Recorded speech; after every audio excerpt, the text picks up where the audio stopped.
శ్రీ లలితాంబికాదేవి జ్యోతిష్య పీఠం.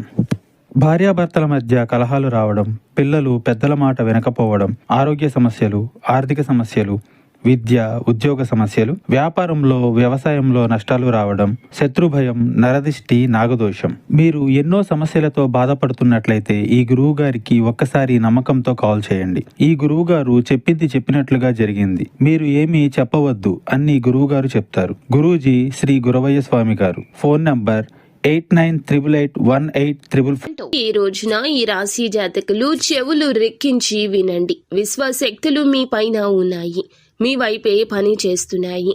జరిగేది ఇది. ఏం జరగబోతుందో వీడియోలో విని తెలుసుకుందాము. వీడియో నచ్చితే తప్పకుండా ఒక చిన్న లైక్ చేసి మమ్మల్ని సపోర్ట్ చేయండి. ఇక ఆలస్యం ఏమాత్రం లేకుండా వీడియోలోకి వచ్చేద్దాము. ఈ రాశి వారికి ఒక కొత్త నూతన చైతన్యం ఈ రోజుతోనే మొదలవుతుంది. మెలకువతోనే ఈ రోజుని గమనించండి. చంద్రుడు తుల రాశిలో విహరిస్తున్నాడు. బుధుడు మీ యొక్క రాశికి అనుకూల స్థితిలో ఉన్నాడు. అంటే ఈరోజు ఉదయాన్నే ఒక చిన్న సంతోషాన్ని కానీ, చిన్న శుభవార్తను కానీ వినే అవకాశం ఉంది. అది ఫోన్ కాల్ రూపంలో కానీ, మెసేజ్ రూపంలో కానీ, ఒక స్నేహితుడి మాటల రూపంలో కానీ రావచ్చు. ఉదయం మొదటి గంటలో మీ యొక్క మనసు కొంచెం బాధగా అనిపించవచ్చు. ఏదో చేయాలి అనిపిస్తుంది కానీ ఏదో అడ్డుకుంటుంది అనే భావన రావచ్చు. ఇది శని గ్రహ ప్రభావం వల్ల. కానీ భయపడకండి, ఈ అడ్డంకి తాత్కాలికం మాత్రమే.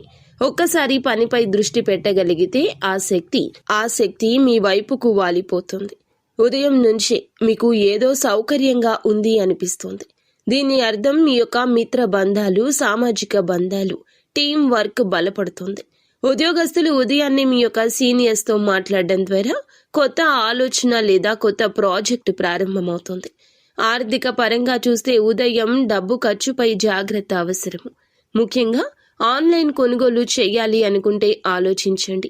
కొన్ని అనవసర ఖర్చులు జరగవచ్చు. ఈ ఖర్చు మాత్రం తర్వాత లాభంగా మారుతుంది. నిరుత్సాహం అవసరం లేదు. ఇక ప్రేమ సంబంధాల విషయాన్ని గమనిస్తే ఉదయం స్నేహితుడు కానీ, ప్రియమైన వ్యక్తి నుంచి కానీ చిన్నపాటి మెసేజ్ హాయిగా ఉంటుంది. ప్రేమలో ఉన్నవారు మరింత సంతోషంగా ఉంటారు. మధ్యాహ్నం చూస్తే 12 గంటల నుండి 4 గంటల వరకు సమయం చాలా శక్తియుక్తవంతమైన సమయము. విశ్వశక్తులు మీ పైన ఉన్నాయి అనే వాక్యం ఈ సమయానికి సరిపోతుంది. సూర్యుడు 9వ భావం మీద తన దృష్టిని పెట్టాడు. అదృష్టం మీకు వెనక నుంచి తోడుగా ఉంటుంది. ఈ సమయంలో చేపట్టే పనులు ఫలిస్తాయి. చక్కగా ధైర్యంగా ముందుకు సాగండి. ఇష్టదైవ నామస్మరణ నిత్యము చేసుకోండి.